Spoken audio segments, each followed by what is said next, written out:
Alright, what's going on, guys? So I just wanted to kind of let you know, I don't know how many of you have been following the primaries in the United States. The Republican Party has already been on its way. Donald Trump's 2-0 in those. The Democratic Party just had their primary in South Carolina, and the result wasn't shocking, but some of the things within the result were shocking to me, and I just wanted to kind of share those with you. So he won the primaries in South Carolina by about 96%. That's a little higher than I thought he was going to get. But the interesting part about what happened is 48% of his voter turnout in the primaries in 2020 showed up in 2024.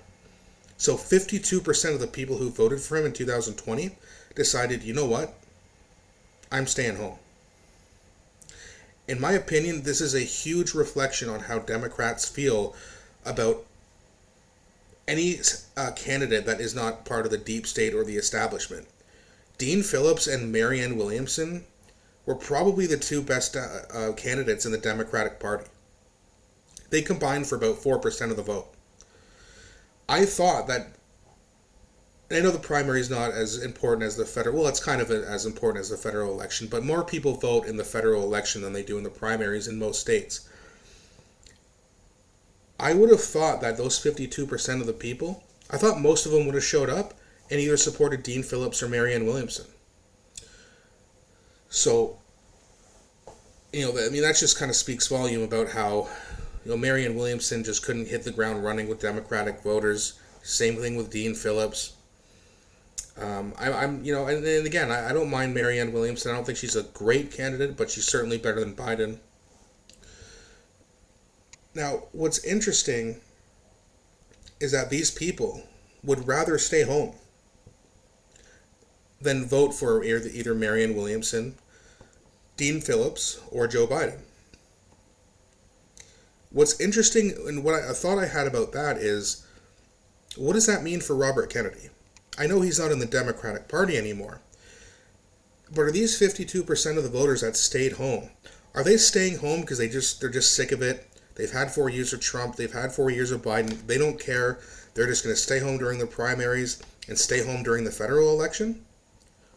Or is the reason that they did not participate in the primaries because they're thinking strongly about going over to the independent or libertarian party wherever Robert Kennedy goes and voting for him?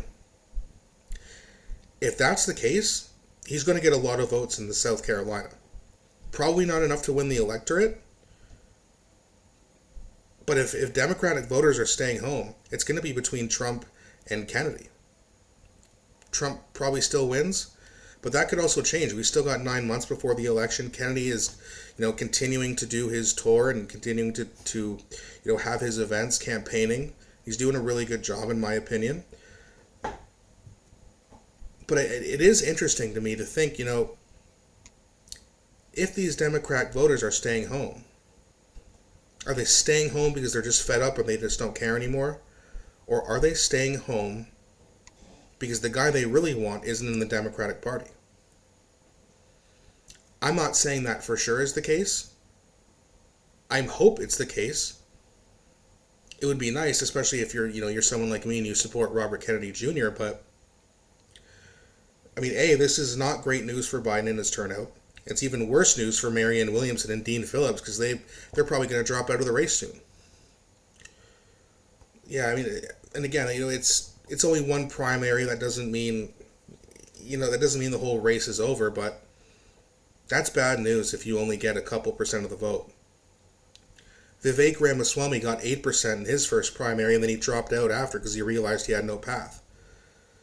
So what does that mean for Williamson and Phillips? What does it mean for Kennedy? Let me know what you guys think in the comment section. I'm really curious to see what you guys think. If you have a different opinion, if you agree with mine, or if you just have a different perspective, I'd love to hear it. Thanks again, guys, for watching, and I'll be back shortly with another video.